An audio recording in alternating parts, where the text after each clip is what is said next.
मैं एक हूँ, इतना तो निश्चित है, लेकिन जब भी अपने भीतर उतरता हूँ, एक नहीं मिलता। हाँ, वहाँ दो आदमी बैठे हैं, एक धूल भरे पैरों के साथ खेतों की मेड़ों पर चलता है। वह फटी हथेलियों को पढ़ता है, जैसे वे संविधान से भी पुरानी कोई किताब हो। उसे भूख दिखाई देती है, उसे अन्याय दिखाई देता है। जब कोई किसान अपनी आवाज ऊंची करता है, वह उसके साथ अपनी आवाज मिला देता है। उसे लगता है चुप रहना सबसे बड़ा अपराध है। फिर मैं वहीं नहीं रहता, मेरे कंधों पर एक पद आ बैठता है। मेरी जेब में एक पहचान पत्र रख दिया जाता है। मेरे सामने फाइलें खुली होती हैं, कानून की धाराएं धीरे धीरे मेरी भाषा बन जाती हैं। अब वही भीड़ मुझे भीड़ लगती है, वही नारे शोर लगते हैं, वही विरोध अनुशासन के विरुद्ध दिखाई देता है। मैं चाहता हूं सब अपने अपने घर लौट जाएं, जैसे शांति सिर्फ सन्नाटे का दूसरा नाम हो।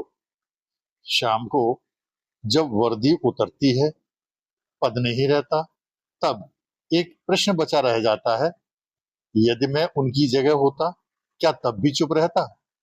नहीं, शायद मैं भी उसी सड़क पर खड़ा होता, उसी नारे में अपनी सांस मिलाता, उसी अधिकार को अपना अधिकार कहता। तब मैं देर तक अपने ही निर्णयों के सामने खड़ा रहता हूँ।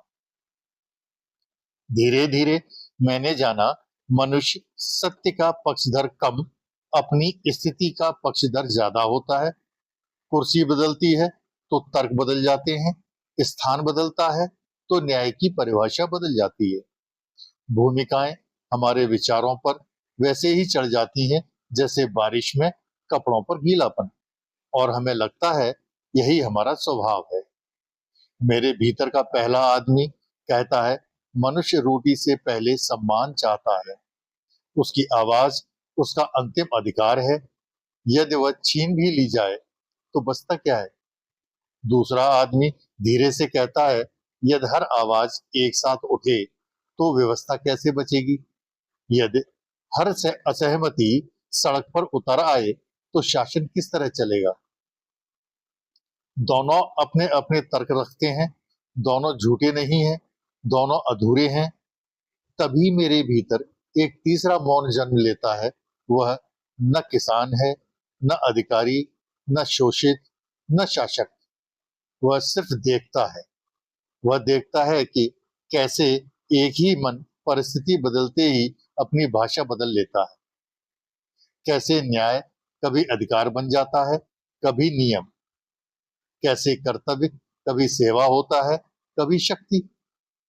शायद मनुष्य का सबसे बड़ा भ्रम यह नहीं है कि वह झूठ बोलता है, बल्कि यह है कि वह हर भूमिका में अपने सत्य को अंतिम सत्य मान लेता है। मैं अब भी एक ही हूं, लेकिन मेरे भीतर दो आदमी रहते हैं, एक दर्द से जन्मा है, दूसरा दायित्व से।